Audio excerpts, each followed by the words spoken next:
It is Monday the 8th of December. We're travelling home in the car from Scotland after a fairly successful 5-point weekend. This is the Cat's Whiskers podcast. 5-point weekend.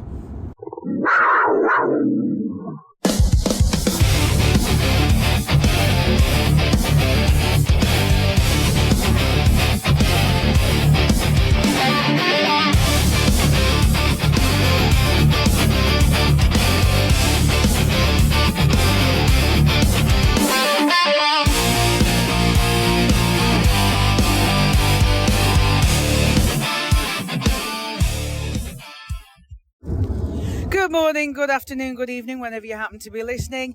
This is the Cat's Whiskers podcast, and as already alluded to, we are on our way home from Scotland. In the car with me, I am the passenger princess in the back seat. We have in the front seat, we have Adam. Hello. And our chauffeur, Mr. Ant. Hey.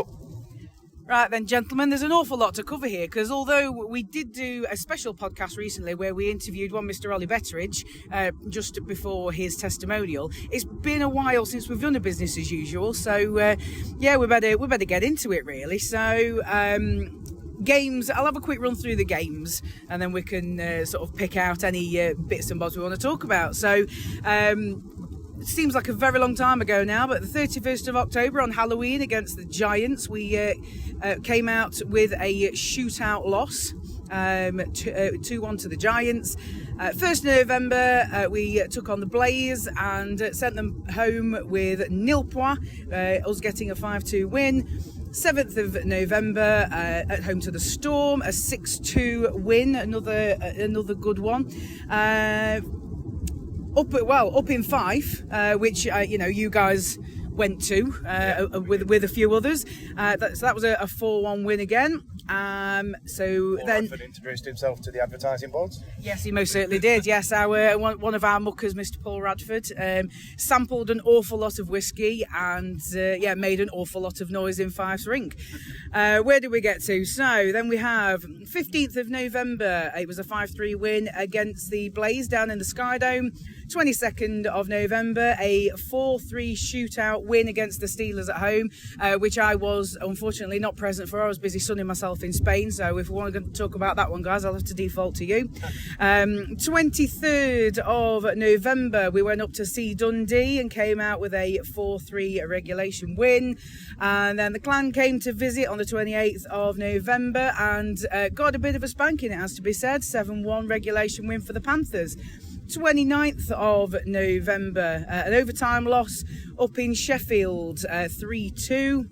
And the weekend that has just passed, Friday, we took on the Clan and came out 4-3 regulation winners.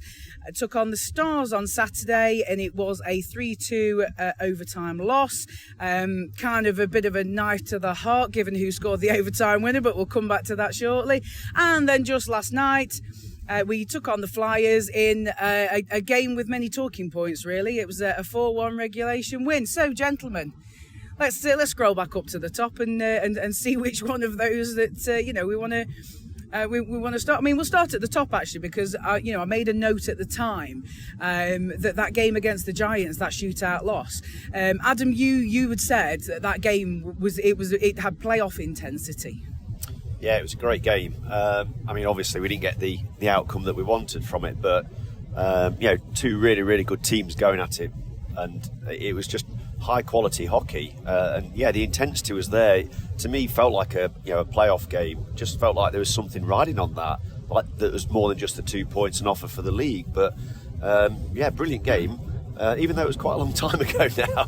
Struggling to remember aspects of it, but I do remember it just being a really good quality game. Both teams just going at it really, not many goals. It just shows you though that games without lots of goals can be just as equally as interesting as those that sort of finish 7-6 or 5-4. Yeah, most definitely. I mean, and another note that I made on the night, and again, given how long it is since that game happened, it might not be something that really sort of sits in the memory now. But I was in the pub watching the Coventry City football game anyway, so it was like. Well, it was the weekend. We had friends up from Coventry. We had friends over from Belfast. Blah blah blah. Excuses. That's all I'm hearing right now. But at one point, at one point on the Saturday, we were sat around a table in bunkers. Aidan and Alison had joined us, so we got Storm fans there, we had the Giants fans there, we had the Blaze fans there, and then Lee and Kat had come down for a gig, so we had Steelers there as well. So it was just like a mini playoffs.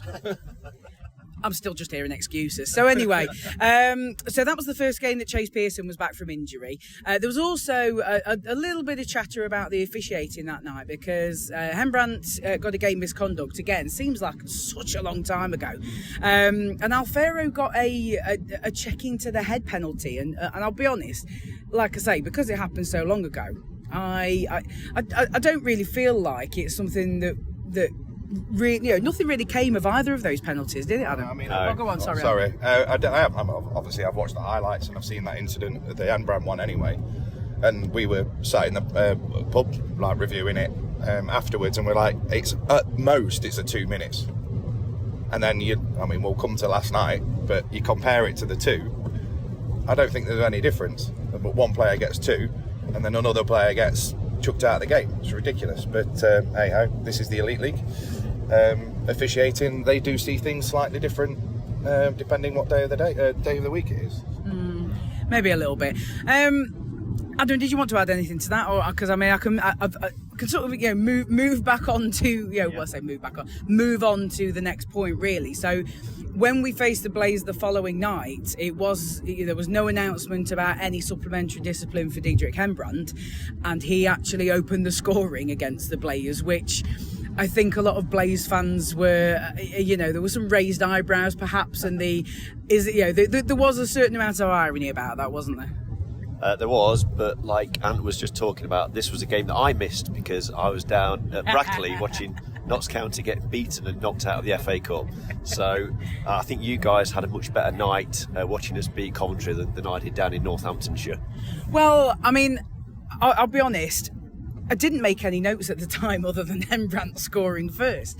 So I think it was largely an uncontroversial game. But I mean, I think the one thing looking back on the notes that I've made on that, our big hitters all, got some goals. It was Hembrandt, Pearson, Fossier, Harris and Armour. So, it was... Armour's been on a tear recently, this last month, hasn't he? A little bit, he's yeah. really stepped up. Yeah, most definitely. Well, I mean, we can jump about a little bit, but, maybe there was a, What we do. Well, exactly, Agenda, schmenda. Yeah, I'll write an agenda and then we'll just kind of, freestyle. Yeah, we'll catch as we're driving down to Scotland, we'll catch a plane down to Heathrow and then maybe we'll go back up to Birmingham or something, But yeah, It sounds like your flight home from Spain. Yeah, it does sound like my flight home from Spain. You're not wrong, mate. So I mean, Armour's been, coming along basically. I'm just looking ahead. Obviously the game against the Steelers, the shootout win that I was not present for, where Armour got the hat trick. If you sort of look back a little bit, the Flyers game where you guys went up. Fossier got a hat trick, so I mean, we've got some of our, that was the Foss show because he got the hat trick and he also got an assist on the fourth goal. Yeah. So and he got a new song to Enrique Iglesias. He did. A new chant was born. And might actually break out into song in a minute. And my voice is I'm struggling. Yeah, the coffee's helping, but yeah, we needed to get this podcast recorded quickly before Ant's voice completely disappears. That might not be a bad thing for people, to be fair, but it's a bad thing when you're on a podcast, mate. I'm just going to put that out there. And given that Aaron wants to talk to us on Radio Nottingham later, I just conserve some energy here, would you? Right, I'll hit the Jakemans. I'll be fine. Well, we all have our remedies. Other throat seats are still available. Yeah, other throat seats are available. So basically, the point I was sort of making, we've got our expected goal scorers that are very much contributing, and we do seem to have, we're able to rely on a bit of secondary scoring. We've got some D-men contributing. Go on, it was similar to last season, isn't it? It was like last season we pretty much had scoring from 3 lines, and even then your fourth line, your ollies would chip in and contribute as well. So it's like when your main player, say if Chase is having a quiet game, Fossier's stepping up. Fossier's having a quiet game. Harris is stepping up. Yeah. It's again, we seem to have that depth in the lineup, which, you know, although I am worried, obviously, to see how long Fossier is out for. But yeah, I mean, let's hope there's a signing on the way soon, because he's going to be a huge loss if he's out for any length of time. Yeah, well, I mean, I'm sure Captain Panthers are going to be very, very measured and professional with, the updates that they're going to be providing. Yeah, when they know something, they'll tell us. Absolutely, yeah. I mean, this is a new dawn, isn't it? We've got a club that wants to communicate with its fans and let us know what's going on. But understandably, there's still going to be a certain clamour for information after last night's game, I suppose. Let's look at a couple of other bits. So towards the end of November, we had the return of Jason Grande. So we had our three goalie tandem restored, and Kevin Carr maybe gets a bit of a rest. So Grande returned against the Stars and was the victorious netminder. So that would have set him up the right way. And Grande featured this weekend, which it was good to see that we were rotating the goalies.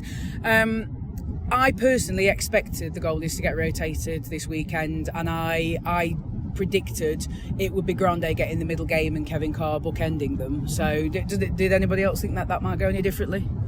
Not really, no. I think obviously Grande's had an injury recently, so we've got to still, I guess, be a bit careful about his workload. Can't really expose him to too many minutes between the pipes. But I think on form alone, you look at Carr and he's been really good for us. He's been excellent. He's not let anybody down in the games that he's played. He's probably won us a few points as well over the last few weeks. And he just seems to be really steady and dependable. We've seen him first time around as well, and we know what he's all about. But he's done well away from Nottingham before his return this season. So I've been really, really impressed with him. And it's good because, if you ask me now who the sort of de facto number one netminder is at Panthers at the minute, I would probably say it was Kevin Carr over Grande.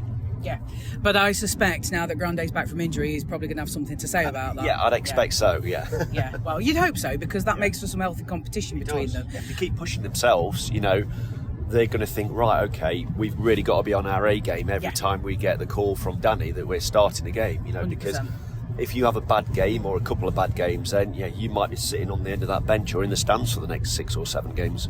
Yeah, most definitely. And, I mean, I don't think the netminders want that, and certainly the club doesn't want that, because if you've got one netminder that is, sitting in the stands for too long, going a bit stale, then, you risk putting them, into the lion's den, as it were. I mean, look what happened. I mean, you talked about the hammering that we gave Glasgow. Yeah. I mean, 1-0 at the end of the first period to them wasn't a reflection of what was going on in the game. It was just like the goals were going to come, but then you put in Brian cold, and we managed to get past him quite early on as well. And then you look at the following night when he plays Belfast and they win the game, and Brian had an absolute blinder, because that sort of getting in and actually having that bit of continuity is huge for him, and that it's exactly what you see. I mean, Adam used to play in goal, didn't you? So many years ago, mate. It's like a different lifetime. Well, the thing that one of the things that I would say about that, couple of points on what you've just sort of said there. I think one of the things that happened in that Clan game is that the Clan outskaters failed to adjust to the different netminder. Brian is a very good netminder. Let's take nothing away from him at all. But probably like you say, probably GB's third choice netminder now. Yeah, right? Yeah, I don't know. He's got to be knocking on the door. If Robson's made himself available, do you take Robson? You won't take Brian over Robson, surely. No, I wouldn't. No, but obviously Robson needs to make that decision, and if he wants to commit to GB, great. But I think from the netminders we've got at our disposal at the minute, it's probably Brian number 3, behind Bounce and Whistle. Yeah, I would probably agree with that. So yeah, sort of two things that kind of ring with me on that on Ant's points. As I say, they failed to adjust to Brian with the best will in the world. He's a really, really good netminder, but is he better than an import that the club have brought in as a number one? I don't think he is. Apart from at the moment, because there would seem to be a bit of an issue with Artacalio, because there was nothing in that first period against Panthers that would have forced him to go off. So this is potentially something pre-existing. I think he was unwell. Yeah. So, but I mean, he's been. There was one of the games over this weekend. There was whatever game Clan played this weekend that wasn't against us. They also had to swap him out partway through the game. So there's definitely something going on there. So they do need to address that really quickly. But also, I just want to touch on that Clan game in conjunction with which game was it? Again, the game against Manchester. I believe it. Correct me if I'm wrong, a little bit further up the page, Adam, where basically they scored first. Both of those teams, Storm and Clan, both scored first.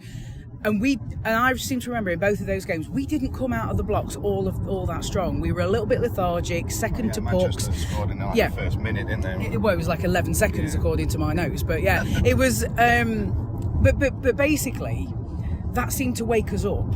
It was almost like the team needed a goal scored against them to sort of knock them out of their complacency a little bit, or to sort of get nudge them into gear.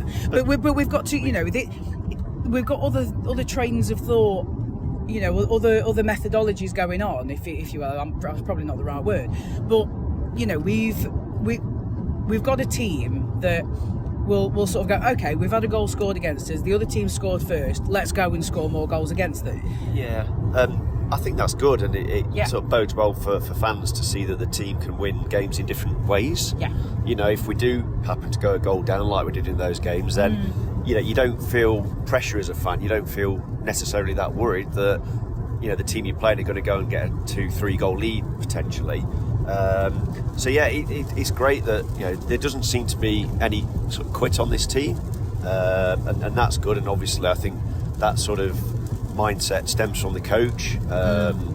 Danny Stewart was obviously a very competitive player back in his day, and I'm sure that's translated into him being a coach now. And he just wants that work ethic, doesn't he, through all the lines, all the forward lines, and the deep pairings, and it's good. I think.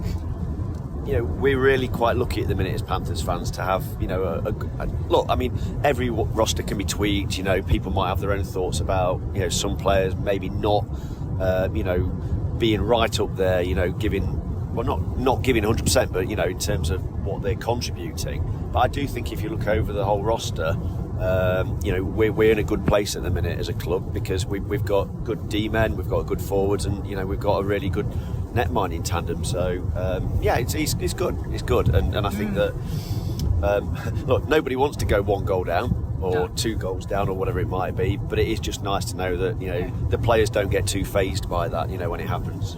Well, the other thing is that we went to 2 goals down in Sheffield. We talked about it on with Aaron, didn't we? It was just like, even at 2-0 down, previous years we'd turn the webcast off.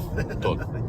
I'm not watching that anymore. Yeah. But then there was always that, we're still in this. Yeah. And then, Yeah. Well, I mean, I was watching that one on, I wasn't watching. I was looking at that one via social media while I was on holiday. And when I saw it was 2-0 down, I just kind of put my phone down and thought, well, that's kind of, I know how this is going. And then I came back to my phone a couple of hours later. I thought, well, I better check the score anyway. And I saw we'd taken a point out of Sheffield. I thought, well, do you know what? Actually, I'll take that. Yeah. And so, the other thing I was going to say, in direct contrast to the Clan and Storm games where they scored first, and that's what seemed to give us the juice to absolutely overturn it. We then have the train of thought like Friday's game that we've just seen against the Clan, where we score first, they then equalise, we score again, they equal, and there's like that sort of the opposition are chipping away at us, and obviously they've got a bit more invested in that because they're at home and they don't want their home crowd to see a loss. But we just kept our heads basically, even though they kept chipping away at us, and it just felt like, right, they're the home team and maybe they're actually gonna, get one over on us here because teams had a long bus ride up, all those other factors that apparently don't matter when you're the winning team. But yeah, you've got a team that has got some serious resilience regardless. And we're still at the point where we've only got one regulation loss, aren't we? Yeah. In the Elite League. What was it, like 12-game point streak now or something like that? Yeah, something like that. So obviously, with the only point we dropped in November was that loss in Sheffield. Yeah. So it's pretty good. It's nice to be able to talk about nice things, isn't it? Instead of us just whinging all the time. It is, but I think Anne made a really good point a few minutes ago about the depth of scoring on this roster, because to me it feels like, we've had the odd game where someone like Foss gets 3+1 against Fife away a few weeks ago, and Chase Pearson's always a consistent point scorer, but it still to me feels like if everything clicked together, that still hasn't happened yet. Everyone's been good individually, but there's still more potential. Exactly. It's like, crikey, what could this team really achieve if everyone sort of clicked and was in the zone at the same time? So, it's I suppose Danny as a coach would be saying, I want more from you. But it is quite a frightening prospect if everything clicked. Yeah. Just returning a little bit, because I did, as I said, I did make some notes, and then kind of when all my holidays started up, I kind of forgot. But yeah, against the Storm game towards the beginning of November, bit of an incident that could have left a bit of a sour taste. So Panthers scored following I think it was Gilmore who took a puck to the face or took a puck up high somehow. There was no whistle. There probably should have been, and Panthers scored because you play to the whistle. Why wouldn't you? Because if Panthers had stopped playing, then Storm could potentially have taken advantage and just kind of just called it. Yeah, well, as I say, playing to the whistle, and it did get a little bit more heated still when there was some music played. And I forget even what it was, but it really did anger the Storm fans that it was kind of inappropriate. And it's playing a bit of music when there's potential injury. It's probably not the greatest thing to do, but I think the music. If I remember, we were talking a while back now, aren't we? Yes. If I remember, it did get cut off once the seriousness of the situation sort of came out. It wasn't actually a dive or what have you. Yeah. But it's like last night, which I know we're going to come on to, the reaction of some of the Fife fans when there's a player down on the ice not moving was an absolute disgrace. Yeah. Quickly, the majority of them turned and they realised, actually, this isn't a fake. He's not faking this. You saw the speed of what the paramedics got onto the ice yesterday, and you knew straight away, which is why some of the reaction from some of their fans was hugely disappointing, shall we say, without swearing. Yeah, most definitely.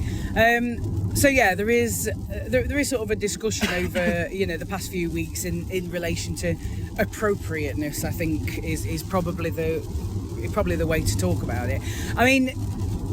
Two of our games this weekend have passed with some kind of incident. Obviously, we had the long delay on Friday in Braehead when the plexiglass had an issue, and and the teams were both sent to the changing rooms. There's got to be a song there somewhere about Braehead's broken plexi. Braehead's broken plexi. I'm not very good at parodies, but maybe I'll think maybe I'll give some consideration to writing one. So yeah, two completely different incidents, but both the Friday game and the Sunday game that we've just witnessed both required a break, and both required teams to head back to locker rooms while things were sorted out, and both games could quite easily have been abandoned. So it's been a bit of a abandoned while we were winning as well. So abandoned while we were winning, and both of the results would have stood. So I mean, it's been an interesting one.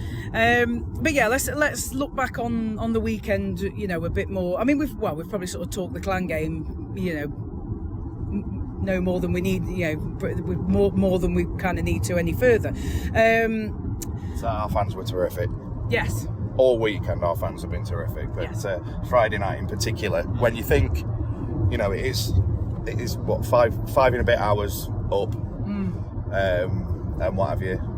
I was disappointed that they, with that massive delay, that they decided to close all the bars as well. That was about, you're just giving it, you're losing out on money here. We're just like, we don't know how long this is going to be on for, but but yeah, I thought the fans were all weekend been terrific, but Friday night in particular. You couldn't hear the Glasgow fans at all. So no. I think it's that's not me saying they weren't singing. It's just that because we were so loud, I couldn't hear anything other than our lot. Yeah, so. Most definitely we were louder. I mean, I think it speaks to the excitement levels around the team. That we're travelling so well, we're in such good voice. We're just excited about this team. It's just really, it's a really good watch. I mean, I don't want to jinx anything, but we are heading to that time of year. But how many times have we headed into that time of year being in the position that we are in the league? It's just it's fantastic to be this excited in December. Well, we had the bonus on Saturday as well, didn't we? Obviously, gutted to lose that game in Dundee, especially with them equalising as late on as they did. Yeah. And then it's just a broken play, and Otto skates in one on one with Carr, and absolutely sublime finish. Grande. Git. Well, oh yes, it was Grande. Sorry, the Git. But then when the news comes through that Sheffield have lost in regulation to Coventry, so rather than it being a point drop, we went a further point clear. Yeah. So you take the positives. Yeah, and then apparently we subjected a poor Sheffield fan to some abuse. Jono, call the wife. Jono, call the wife. Yes, one of our muckers, Mr. Bullard, was checking in with the good lady wife, and we all kind of took the opportunity to when you just saw the phone go off. Yes, everybody in the bar in Dundee Ice Rink was joining in at one point. Stars fans as well. Stars fans too. Yeah. I would like to thank Helen Bullard for that moment of comedy genius. But yeah, the Saturday night game. I always love going to Dundee. I love Dundee's rink. I love the atmosphere at Dundee. I hate the new away block though. Yeah, well, I mean, it puts us furthest away from the bar, which and the sight lines aren't great. Although where we were able to sort of stand. Me and Aaron were able to sort of stand, which helped out, and it's nice to sort of stretch out a bit. It was a bit of an unofficial location though, wasn't it? You wouldn't be able to buy a seat or a ticket for that particular part of the rink. Well, we weren't causing any issues, I think the stewards just were happy for it because it was rammed, wasn't it? So it was. Yes, it was. I think we've probably done a fair bit to bolster the attendances of the Scottish teams this weekend. So, and we've also helped the Scottish economy no end as well. Well, particularly the beer industry. Yeah, I was going to say the hospitality industry as tenants in particular. Other beers are available. Other beers are available, but you lot didn't care.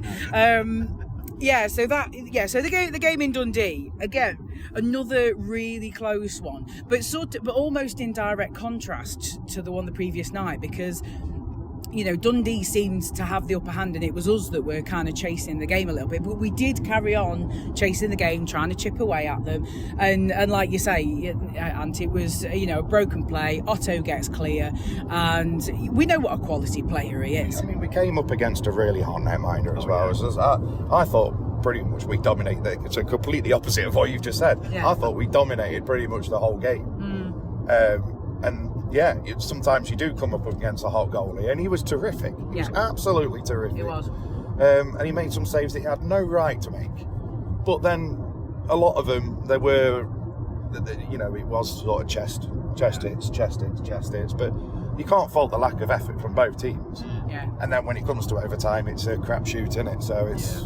Yeah. Well, you see, I kind of disagree with you a little bit there, Anne, because I think that we looked tired, and that's not the game I expected us to look tired. No, I thought we kind of.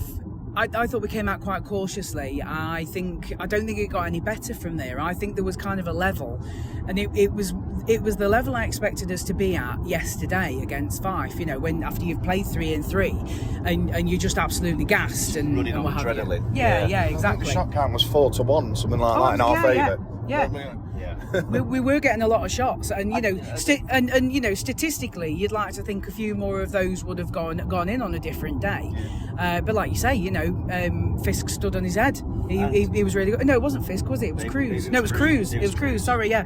I don't want to give credit where it's not due. But yeah, Cruz. He was brilliant. He's a big guy. Yeah.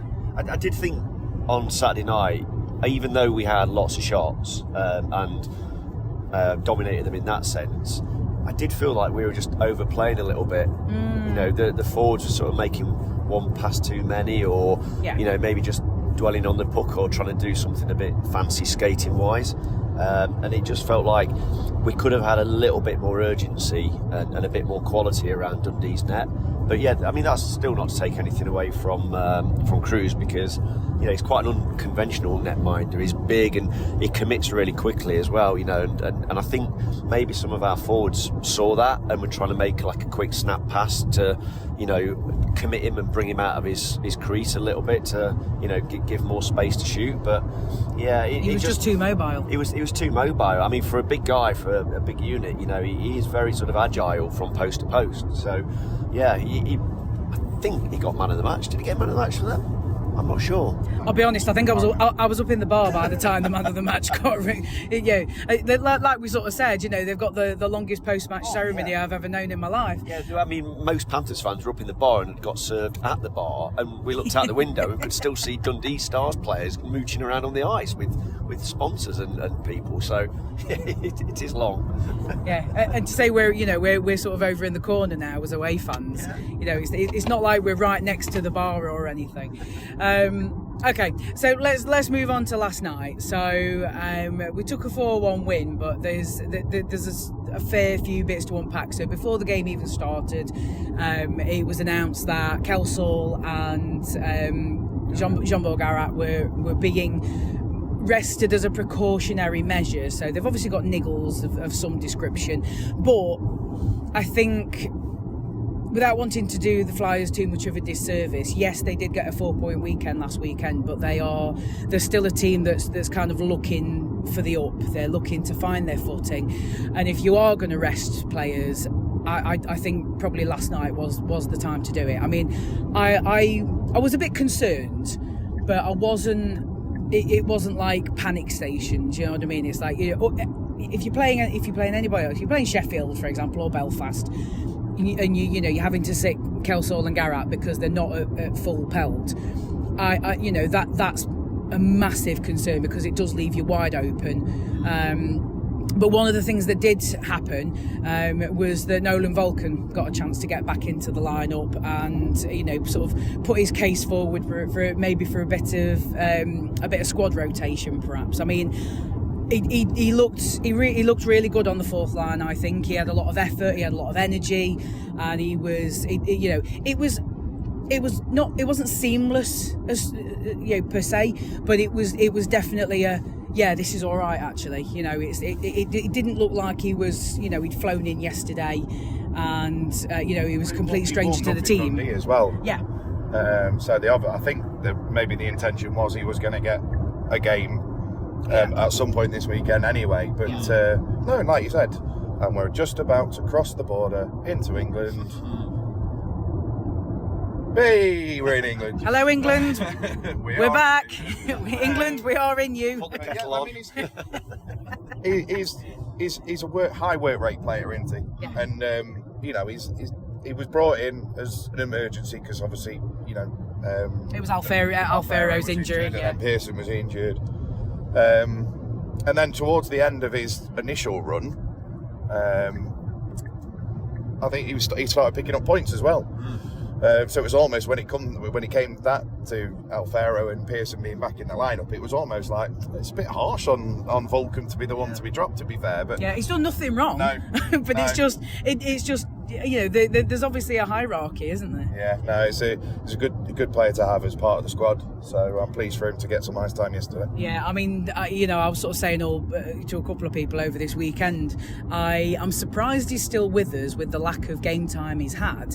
But at the same time, it'd be sod's law that if he did leave, somebody else would get injured, and we'd be sort of having to look for somebody else, making another squad change, which we absolutely do not want. So yeah, having a player down essentially, because they were an import down as well, because they've got an issue with one of the lad that wasn't playing last night. I think I caught a bit of the interview with their coach at the end of the game, and it's just like he's struggling. I think he's picked up a knock or something like that as well. So yeah. So I mean, obviously that worked in our favour because it evened things out manpower wise. But and I've forgotten what my point was. Thank you, Anne. It's not the first time I've done that. No, very much not. Oh yeah, that was it. Yeah. So obviously, I think more pressing was probably the sitting of Garat, because when you're having to rotate 5D, it does kind of make things a little bit more awkward. It puts a lot of pressure. I mean, obviously Garat is one of our top two. Is our the pairing of Garat and Zeka, sort of the number one pairing, if you will. So it puts a lot of pressure on Cooper Zek, because he's probably going to be expected to take the big minutes, and you have to seamlessly have a plan to even it all out for everybody, and then everybody's got to get used to playing with somebody they don't usually play with. So I think the defence did really, really well last night. And then Tetlow takes a puck to the face. I know. Yeah, I was just going to move on to that. And you sort of think the worst. When Tetlow takes a puck to the face, goes off, and then as it turned out, there was a long break because of what happened with Fossier, and Tetlow gets stitched up, and he's probably found out what's because he was in the dressing room with Laura Jo, and he's probably found out what's happened and gone, now stitch me up, I'm getting back out there. Nobody could have had any grumbles if Tetlow had said, no, I'm sorry, I can't play, my face is absolutely killing me, and wouldn't it be? It looked a mess. Oh God, it looked an absolute mess. But yeah, nobody could have had any grumbles if he could not have finished that game. But I suspect there's a certain amount of we've lost Foss now as well. That's it. Stitch me up, patch me up. I'm getting back out there. And so fair play to him for being an absolute champion. Yeah. So yeah, that could have took us down to 4D, but it didn't. And it was kind of carried on battling from there. So we probably don't want to dwell on it too much, because we've had a bit of good news in terms of Fossier. He takes a hit, goes down awkwardly. I mean, and you said you've seen a replay of it, and it's something to nothing really. It's any other hit on any other day, and it's just a hockey play. The way he's fallen, I think he's cracked his head on the ice, and probably knocked himself out. But obviously they have to do the precautions. Look after it. It could be neck trauma and everything. You don't know with things like that. But yeah, the good news came out last night, didn't it? That he's been discharged. Yeah. He was travelling back with the team. Yeah. So fingers crossed. It's a short term.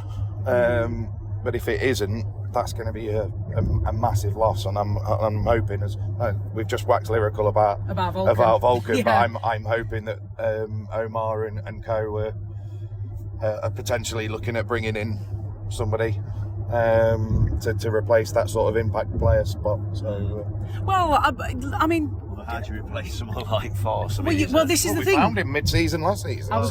True. Well, no. As I recall, Foss was supposed to come to us, but got delayed. I feel like he was already signed, but there was a delay for some reason. But it was only like a few games anyway. But however, given like you say, we've just waxed lyrical about Vulcan. But he's a different type of player. He is a different type of player. I mean, I'm going to have to probably take him out of my fantasy league team, aren't I? But he's my captain as well. Yeah.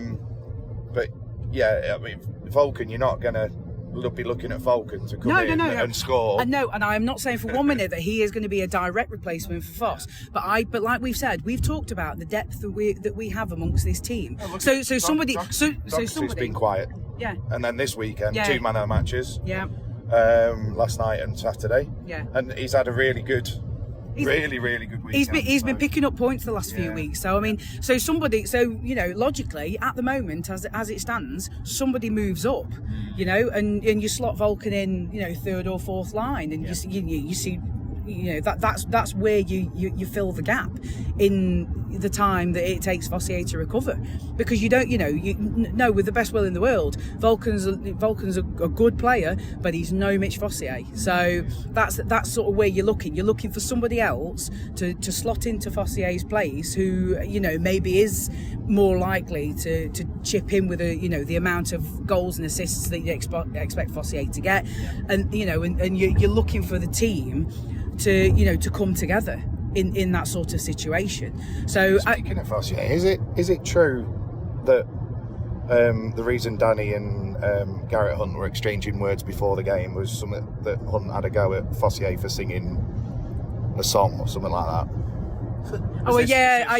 I heard it was something to do with Garrett was chirping at Foss for singing Pink Pony Club at Ollie's testimonial, and so and Danny didn't like it. And I mean, if so, that's one of those. I saw something. That's a petty feud. It is. It's a very petty feud, but it's the kind of thing that I think you kind of expect from a player like Garrett Hunt. He is an agitator, isn't he?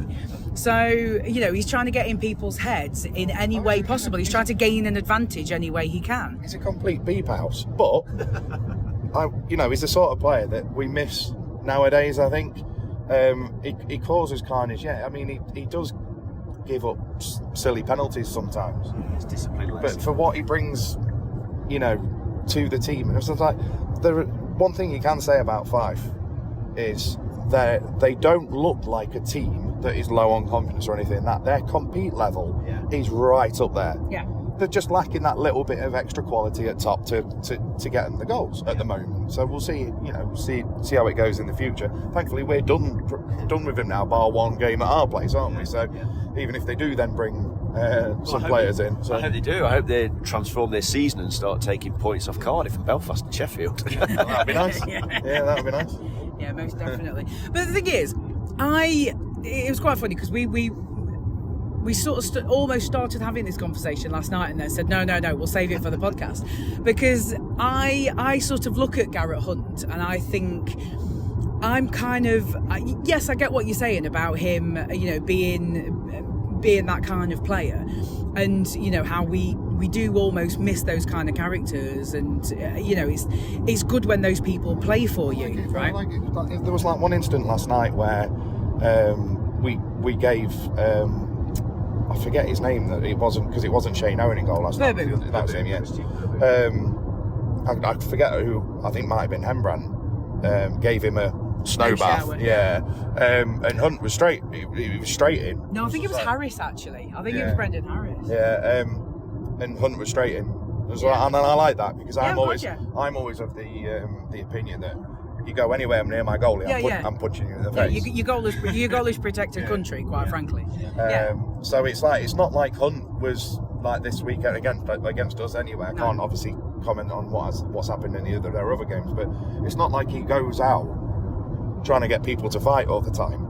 He's getting involved at the right situations. Anytime there's any sort of coming together, then Hunt's then getting involved and stuff, and I like that. I do like that about a player. He reminds me a bit of David Ling. Well, I was just going to say that, but the thing is, David Ling would manage to not take a penalty, whereas Garrett Hunt is racking up the penalty minutes, and it does make him a bit of a liability because back down to his reputation though, because are the referees looking to give him a penalty every I don't think so. But then last night we had a completely new sort of officiating team, didn't we? Because they're all Danish officials. No, they weren't all. There was one ref and one lines person who were Danish, and the other two were Scottish. So they were aware. But I'm not convinced that, because I don't think there's any penalties that he took that were unjust.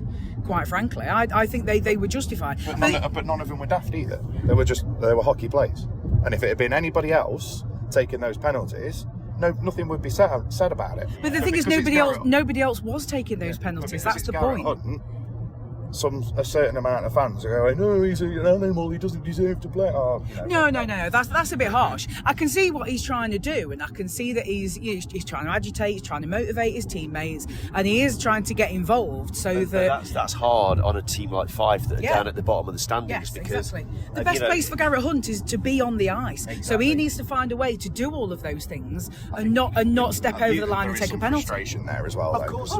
He's played at such a high level for so long. He's going to find the whole situation really frustrating, because he's used to playing with with the greatest respect to those on the Fife roster at the minute, much better players than those. So his hockey brain is probably a few steps beyond the guys that he's on the same roster with now, and there's only so long that you can sort of suck that up for before you start to show your frustrations, like during a game or whenever. But I think the last time we were in Fife, which me and Ant were at a few weeks ago, I think he did take a couple of dumb penalties then, if I remember rightly. Although it's a while ago now, so my mind might be playing tricks on me. But I think he's a good player. It would be nice. I mean, obviously we'd signed him, didn't we, a few years ago? But then he chose to go to the KHL. But that's the level of play he can do. Yeah. He'd signed for us, got an offer from a KHL team. Yeah. They don't come along. No. As much as we taunt him a little bit about it, especially we did, last night and what have you. Yeah. You can't fault somebody for taking an opportunity at what is effectively the second best league in the world.